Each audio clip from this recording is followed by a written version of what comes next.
सरसों का साग तो आप सबने खाया होगा, लेकिन आज की इस वीडियो में आपके साथ एक और साग शेयर करने जा रहा हूँ, जिसका आप इस्तेमाल करेंगे तो आपको बहुत अच्छा टेस्ट मिलेगा। और ये जो साग है या ये जो पौधा है, ये बहुत सी डिशेज़ में भी इस्तेमाल होता है, मेडिसिनल इसके यूजेस भी हैं और हम इसको साग के तौर के ऊपर भी इस्तेमाल करते हैं।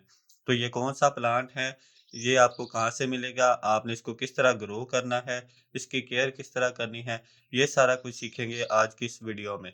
तो मैं हूँ बोटनिस्ट अबू बकर। चलिए आज की वीडियो शुरू करते हैं।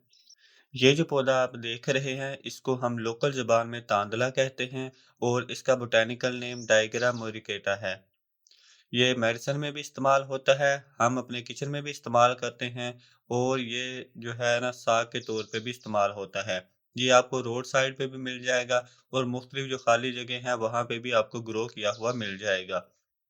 इसके सब हल्के सब्ज रंग के पत्ते होते हैं और पिंक कलर के इसके ऊपर फूल लगते हैं। ये हार्डी प्लांट है, इसकी ज़्यादा केयर नहीं करनी पड़ती और ये मानसून के सीज़न में जब बारिशें होती हैं तब ये बहुत तेज़ी से ग्रो करता है। तो ये आपको गार्डन में भी मिल जाएगा, मुख्तलिफ जगहों पे आपको जो वीरान जगह हैं वहाँ पे भी आपको ग्रो किया हुआ मिल जाएगा। इसके अलावा जितनी भी ये फील्ड्स हैं हमारी, उनमें भी ये आपको ग्रो किया हुआ मिल जाएगा। तो अगर आप इसको घर पे ग्रो करना चाहते हैं तो इसके लिए आपको सैंडी लोमी सॉइल चाहिए, जो कि जिसका ड्रेनेज सिस्टम बहुत अच्छा हो। आप गार्डन सॉइल कंपोस्ट का मिक्सचर बना के भी इसको ग्रो कर सकते हैं। और इसको जो है सनी लोकेशन चाहिए, इसको आपने ऐसी जगह पे रखना है जहाँ पे ज़्यादा इसको धूप मिले। या जितनी ज़्यादा इसको धूप मिलेगी उतने ही अच्छे से ये ग्रो करेगा। इतनी ज़्यादा आपको इसकी केयर करने की ज़रूरत नहीं पड़ेगी, क्योंकि ये खुद ही जो है ना एडजस्ट कर लेता है माहौल के मुताबिक। अगर आप इसको कम पानी भी देंगे तब भी ये एडजस्ट कर जाएगा और ये जो है ना मरेगा नहीं। जितना ज़्यादा आप इसको पानी देंगे उतना ही ज़्यादा ये लश ग्रीन हो जाएगा, उतना ही ज़्यादा ये तेज़ी से ग्रो करेगा और खूबसूरत लगेगा। अगर आप इसको घर पे ग्रो करना चाहते हैं तो आप गमले में जो है कंपोस्ट और गार्डन सॉइल का मिक्सचर बना के रख लें और उसके ऊपर जो है इसके सीड जो हैं वो स्प्रिंकल कर दें। जब आप इसके सीड ऊपर फेंकेंगे तो ये ग्रो करना स्टार्ट हो जाएंगे और ये बहुत तेज़ी से ग्रो करते हैं। आपने इसे फुल सनलाइट में रखना है तो ये बहुत तेज़ी से प्लांट जो है जर्मिनेट होकर सीड ग्रो करेगा। अगर हम इसके मेडिसिनल यूजेस की तरफ आएँ तो ये जितनी भी हमारे मैदे की मसले-मसाइल हैं, उनको हल करने में ये बहुत ज़्यादा मुफ़ीद है। जैसे कि तेज़ाबियत वग़ैरह का ख़ात्मा करता है, अगर उसमें तेज़ाबियत हो जाए मैदे में उसको ये कम करता है, स्वेलिंग हो जाए उसको कम करता है। इसके अलावा ये हमारे खून को साफ़ करने में भी मदद करता है। इसमें iron, calcium, vitamin A, vitamin C वग़ैरह होते हैं, तो वो हमारे जिस्म के लिए बहुत ज़्यादा मुफ़ीद हैं। इसके अलावा ये इम्यूनिटी को, हमारी कुव्वत मुदाफ़िर को बूस्ट करता है, उसमें भी ये मदद करता है।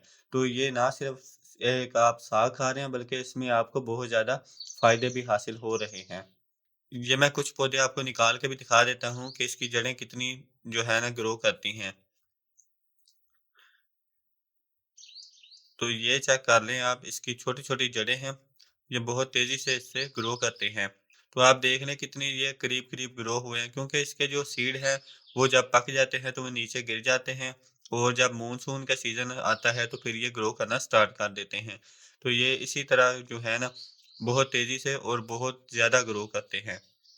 तो ये देख लें आप इसके पत्ते का साइज़, अभी ये छोटा पौधा है, जब ये थोड़ा-सा और बड़ा हो जाएगा, तो इसके पत्ते का साइज़ भी और बड़ा हो जाएगा।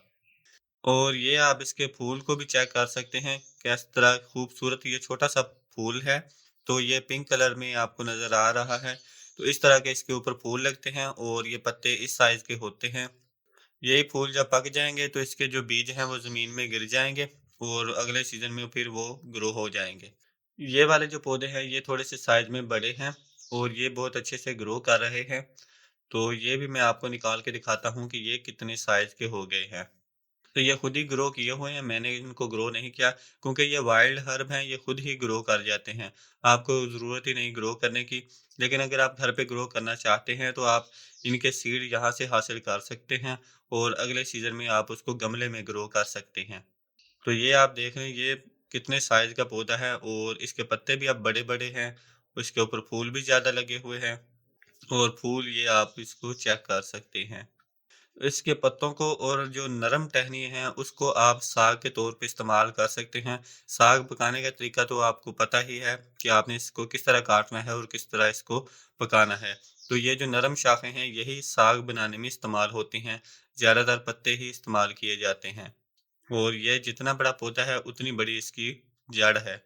तो हम आने वाली वीडियोस में बाकी हर्ब्स को भी कवर करेंगे और जो जितने भी हमारे पौधे हैं उनको भी हम कवर करेंगे। तो इस चैनल को आप सब्सक्राइब कर लें ताकि आपको पौधों से मुतालिक वीडियोस मिलती रहें। साग के तौर पे तो हम इसको इस्तेमाल करते ही हैं, लेकिन ये डेकोरेशन में भी इस्तेमाल होता है। यानी कि हम मुख्तलिफ डिशेज़ को डेकोरेट करने के लिए भी इस्तेमाल करते हैं। तो ये जिस तरह हम पालक को इस्तेमाल करते हैं उसी तरह हम तांदरे का भी इस्तेमाल कर सकते हैं। हम जो भी डिश बनाते हैं उसको डेकोरेट करने में इसके पत्ते जो हैं वो इस्तेमाल किए जा सकते हैं। अगर हम बीमारियों की बात करें तो इसके ऊपर ज़्यादा बीमारियों का अटैक नहीं होता। एफिड्स, कैटरपिलर वगैरह का अगर अटैक हो तो आप नीम ऑयल का स्प्रे कर सकते हैं। ज़्यादातर इसके ऊपर जो है बीमारियाँ अटैक नहीं करती और ये बहुत अच्छे से ग्रो करता है। हार्वेस्ट अगर आप करना चाहते हैं तो जब 6 से 8 इंच का पौधा हो जाए तब आप उसे हार्वेस्ट कर सकते हैं और तब आप उसका यूज़ कर सकते हैं।